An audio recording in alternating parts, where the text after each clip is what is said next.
top 5 trade destinations for Deebo Samuel. Which teams are most likely to trade for this guy?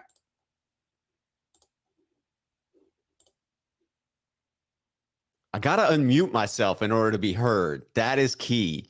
It is interesting, though. A lot of teams have been linked to the San Francisco 49ers in interest for Deebo Samuel, as you might expect for a player of Deebo's caliber. I saw one tweet that was, all the teams that should be interested in Deebo Samuel, and it was just a picture of every single icon of every team in the NFL. But when you boil it down, there are some that jump out above the others, and some names that are continually referenced. For me, in building this thing out and going 5-1, the 5th most likely team for me to trade for Deebo Samuel would be the Indianapolis Colts. Okay. I see that one as an interesting fit because of the Matt Ryan connection, right? Matt Ryan throwing to Deebo Samuel light last year with Atlanta. Feel like that's a reasonable quarterback to have in place. They are in need of wide receivers. To have Michael Pittman, Deebo Samuel as your 1-2 punch would be legitimate. I really wanted to place the Colts higher on the list here, but the issue for me is they just don't have the draft capital. They don't have the ammo to get it done. You know what they could do to make things interesting? Offer Jonathan Taylor. Ooh, I was just going to say, are there players that they could include? That's a fair Jonathan Taylor. That's a fair trade. One. I mean, Jonathan Taylor, he's a great player. Deebo, he's a great player. You're going from a running back to a wide receiver who can also play running back. Would the 49ers do that? Was that the best they could? Jonathan Taylor's pretty tempting. Yeah, you could make an argument that the reason they shifted to Deebo as the wide back is because they felt they weren't getting the explosion from the run game last year, even with Elijah Mitchell when he was performing and was healthy.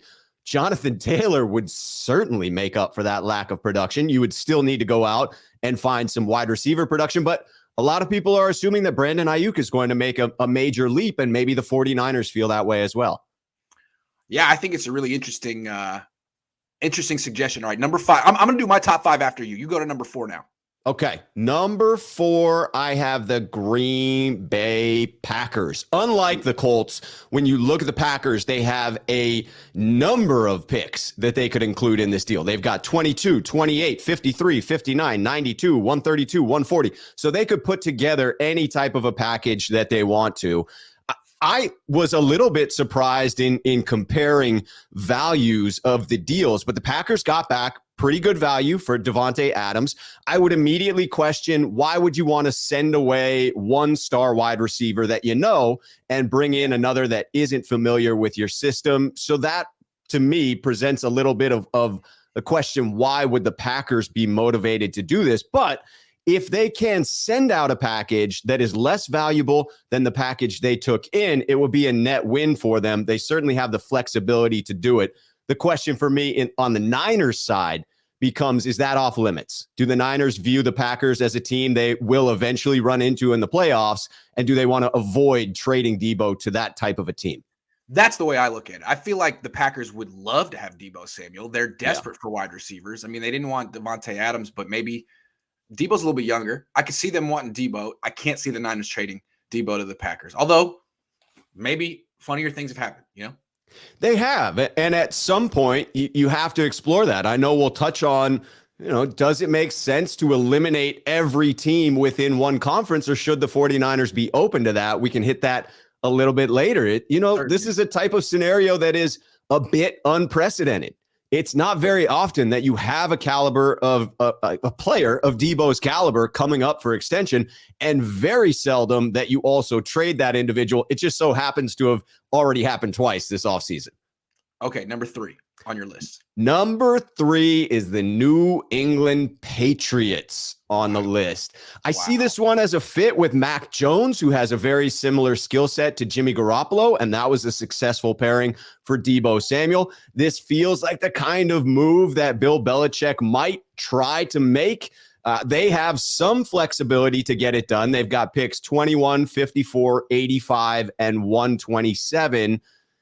I'd be wary of this one if I'm the 49ers. There's just a mystique around Bill Belichick that you're going to somehow lose the trade. At the time, trading for Jimmy Garoppolo felt like a huge win for the San Francisco 49ers.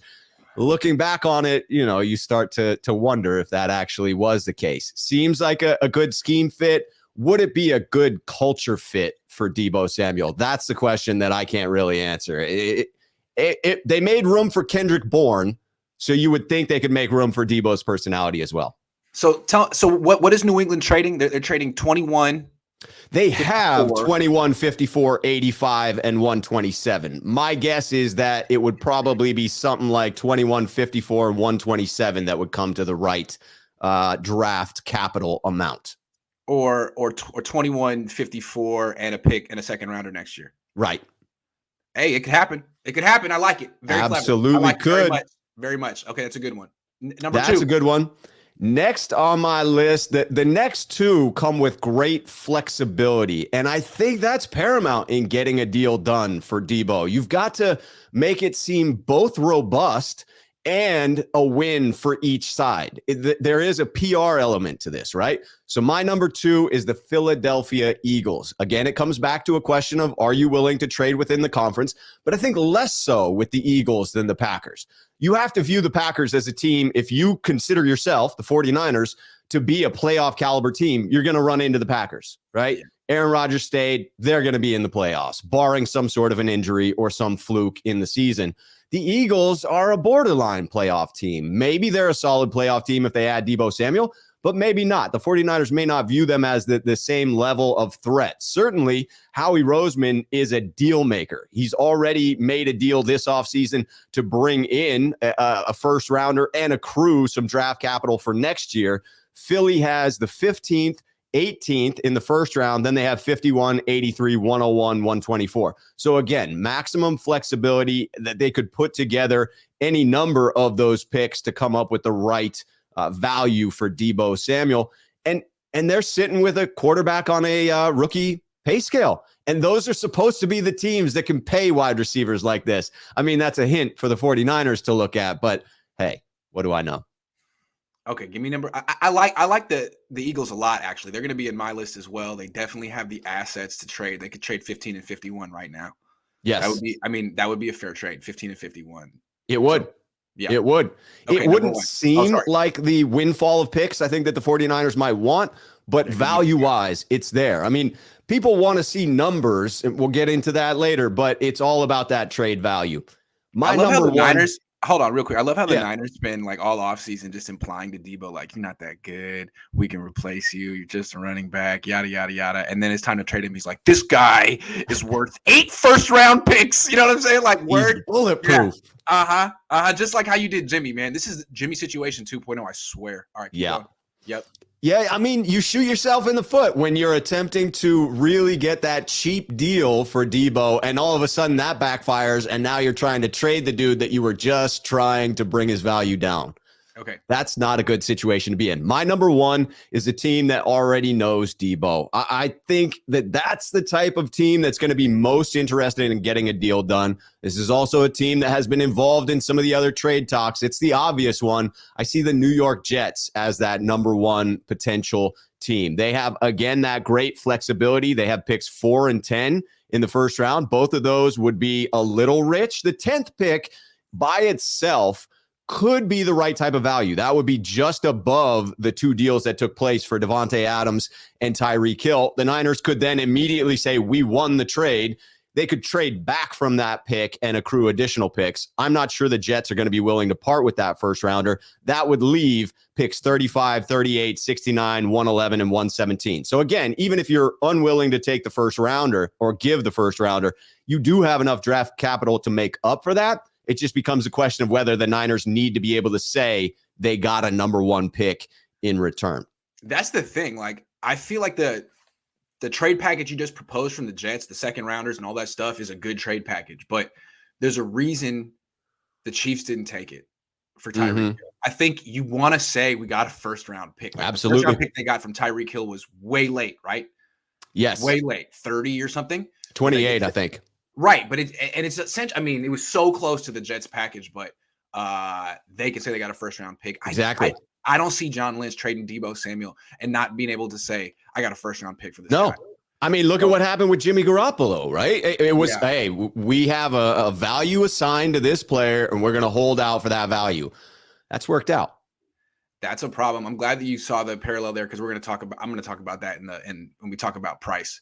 Okay, Yeah, so you got the go Jets ahead. are interesting. I mean, they could send back a player, right? If we're going to try and get creative. I saw some people mentioning Denzel Mims. I just thought I'd throw that out there because that's a talented wide receiver that has not actually shown what he can do with the Jets.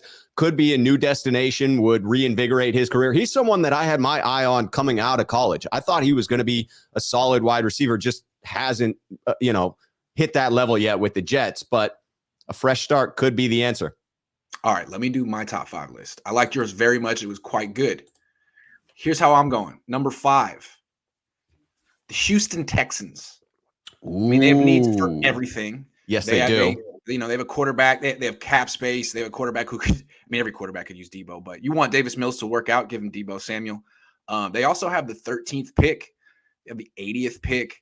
Uh, maybe they wouldn't offer all that much. I mean, maybe they're thinking we're a rebuilding team. Why don't we just draft a wide receiver instead of spending all this money? But if I don't know how they're thinking, it seems like they have the assets, they have the cap space, and they have needs everywhere. I'm going to put Houston as kind of a dark horse because I think the Niners are looking for a first round pick around that range in the That team. would, yeah, Yeah, that would be basically equivalent to those two trades that went out for the other star wide receivers. That 13th pick sort of is that sweet spot. yeah. So, Houston could give up 13 and 37. The Niners could probably have to throw some picks back, Right. 61, 5, something like that. But Houston at number 5, I don't know if the urgency will be there considering they're so terrible. Maybe they feel like they don't need to do that. Right. No, Being yeah, in the process of the rebuild becomes the right. biggest question mark there. But it would be a nice pairing with having just signed Brandon Cooks. You have that, deep threat, and then Deebo to cover the yak. I mean, it would be pretty good. It depends, what they want to do. Okay, my next 4 teams are playoff teams. Number 4, Philly. They definitely have the assets to get Deebo. Right now, they're like sort of a fringe playoff team, but Yes. with Deebo, they would be maybe a contender. I don't know. I guess it would depend on Jalen Hurts. But again, are they sort of looking at themselves as like a Houston Texans type team where they'd rather just draft a wide receiver? I don't know. But they have picks 15 and 51. We just talked about it. Like that's a nice little trade haul for the Niners. If they could get 15 and 51 for Deebo. Absolutely. And you have So to wonder, I mean, these teams yeah. looking at, well, we're planning to draft a wide receiver. Is there any wide receiver that is going to do for you what Deebo Samuel is going to do? And I think that the definitive answer is no.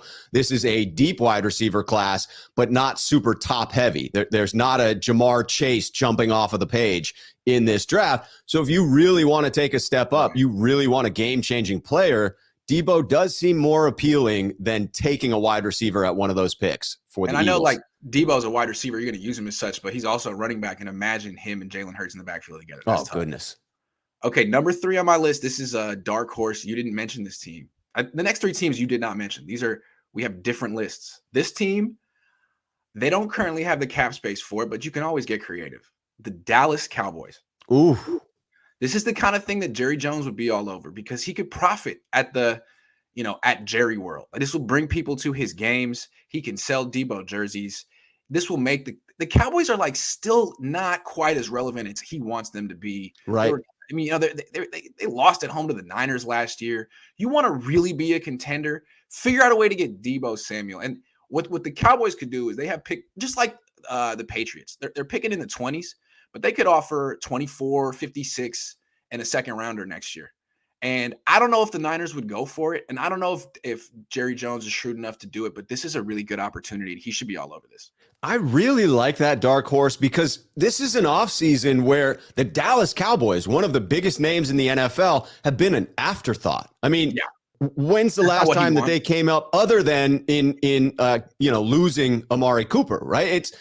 It is definitely a distinct possibility. That move would fit in line with what Jerry Jones likes to do.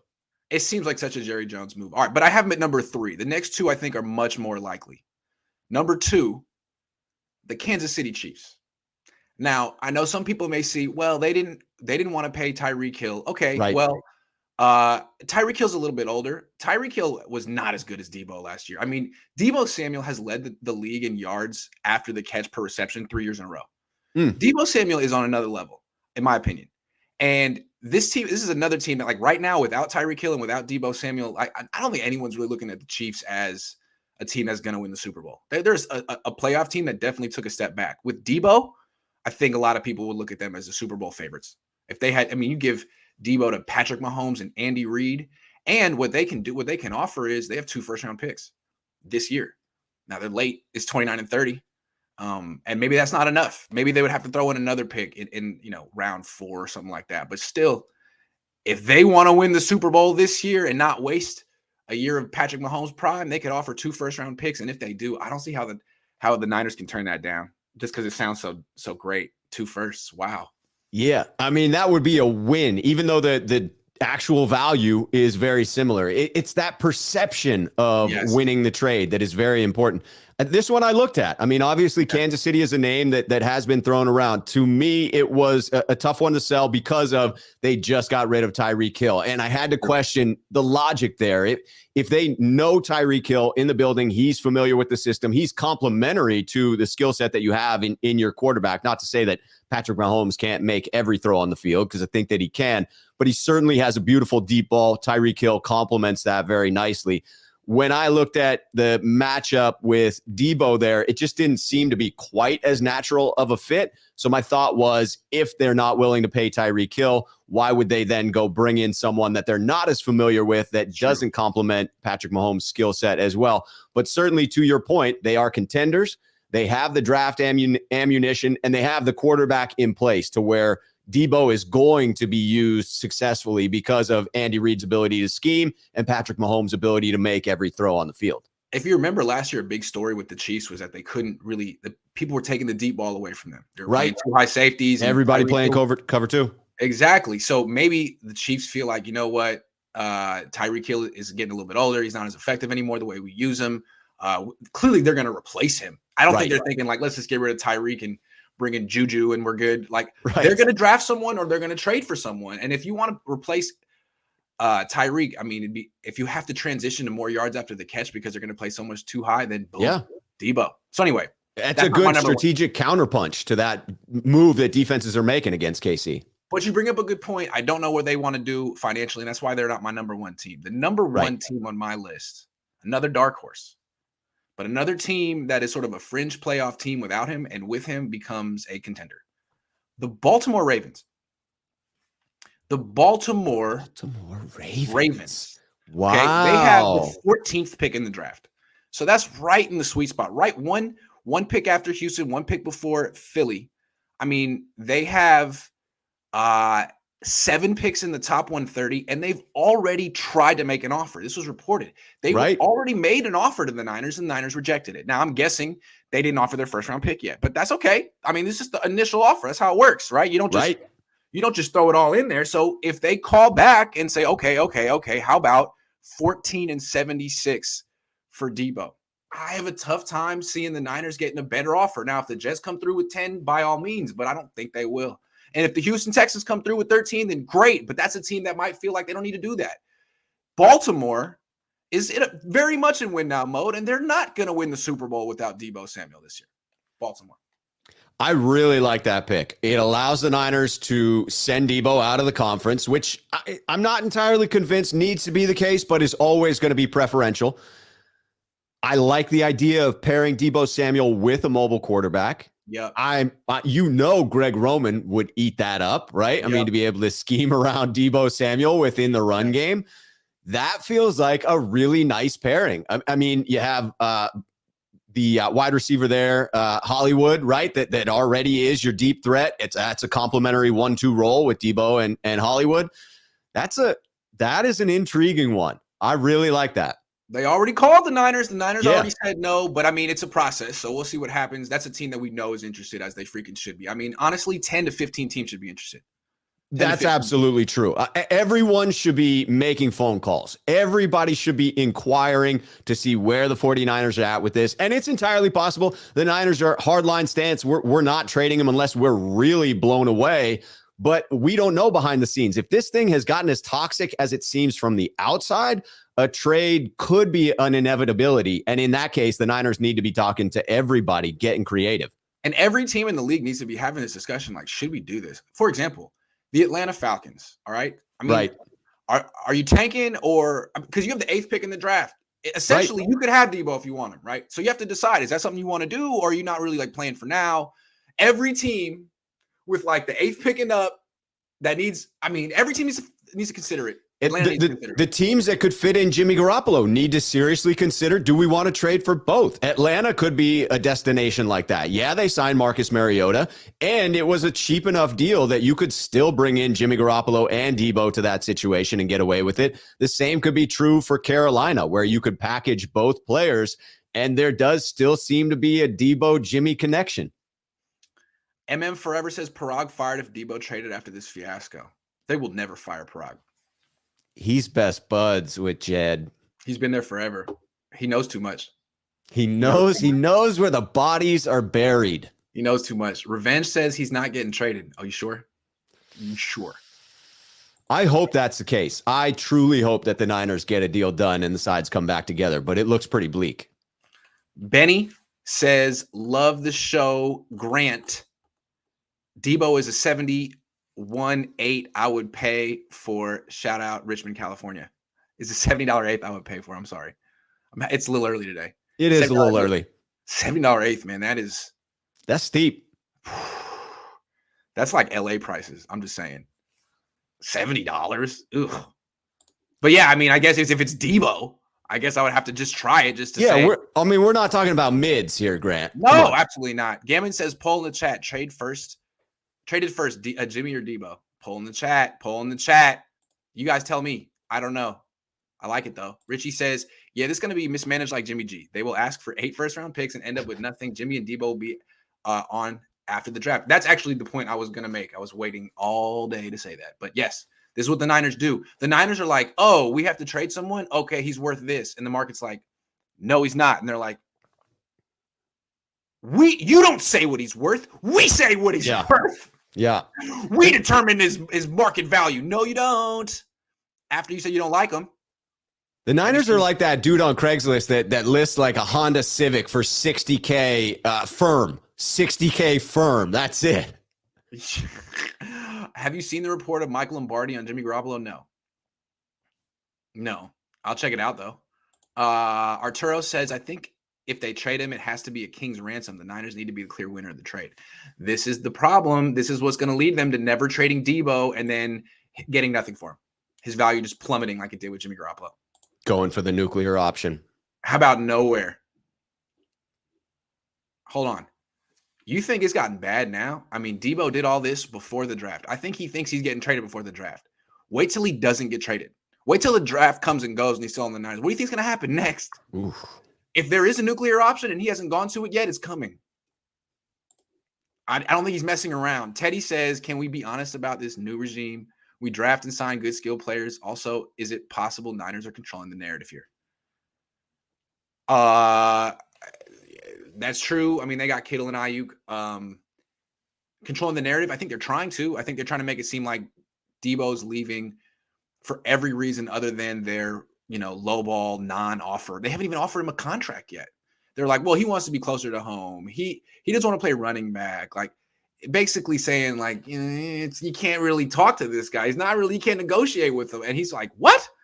He straight up clowned Adam Schefter for insinuating he wanted to be closer to home. So I think it seems like the Niners have played this one pretty close to the chest, which leaves it open to interpretation of what they're going to do, whether Deebo is going to get traded, whether he's still going to be here, whether they already may have a, tentative trade in place as of right now. It'll be interesting to see how this thing plays out. Why do you think this situation is so toxic? It seems like there is some big secret that Deebo and the Niners are trying to keep quiet. It does kind of, I don't know.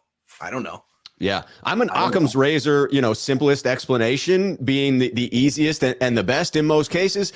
I truly think it's possible that Deebo just took incredible offense to the lowball offer that he first got from the terms that they discussed. I understand he's not gotten right. An actual offer, but when they started to float those numbers around 19 million, as it's been reported, after a season where Deebo poured his freaking heart out on the field and was left in tears at the NFC Championship game, and is currently a new parent who is probably getting, not very much sleep at the moment with a young baby in the household. I'm sure he got pissed when he saw that term, when he heard the number that had been floated out there, and he may have taken great offense to that. Ego is a hell of a thing.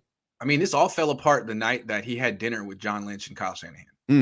Right after that, he took the pictures down. He asked to trade. I'm guessing, even though an offer wasn't made, they probably talked terms, and it was communicated to Deebo that the Niners would not go over $20 million. Probably wouldn't go over 20. And he was like, what? Excuse me? Pardon? Okay. So I have to play for $20 million in California with the high. No, I'm good. No.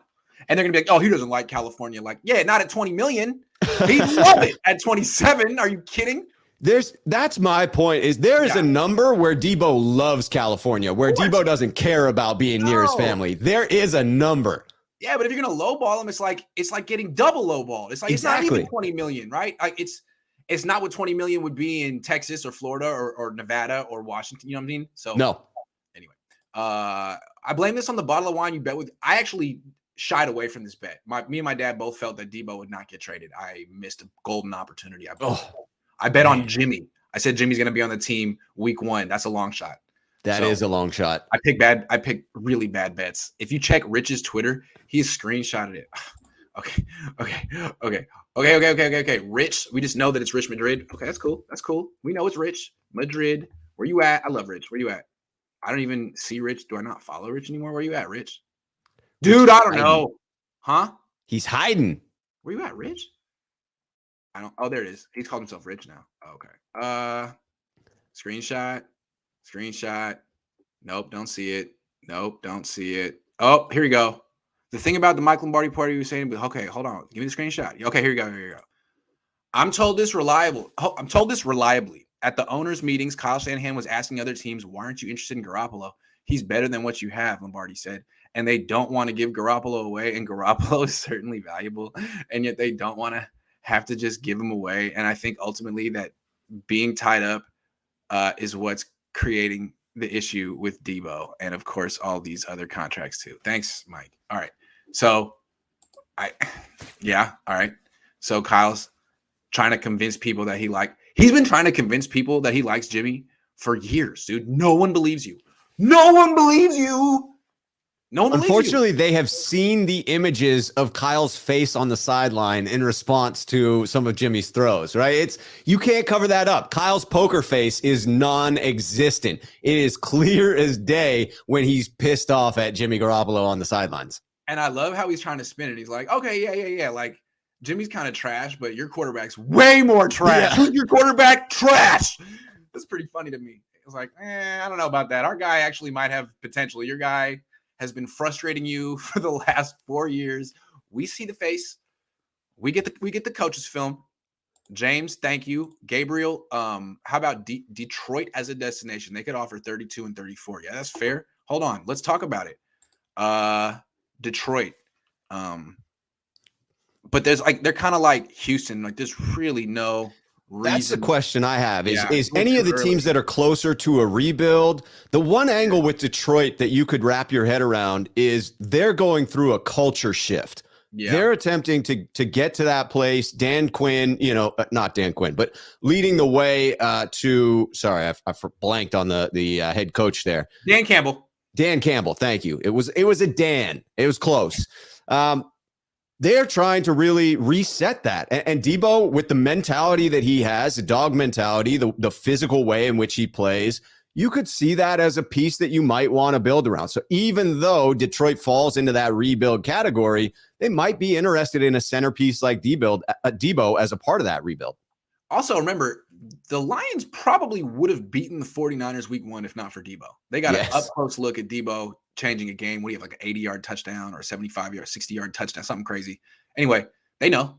And maybe they feel like, well, if the Niners can win 10 games with Jimmy Garoppolo and Deebo Samuel, maybe we can win 10 games with Jared Goff and Deebo Samuel because they're birds of a feather.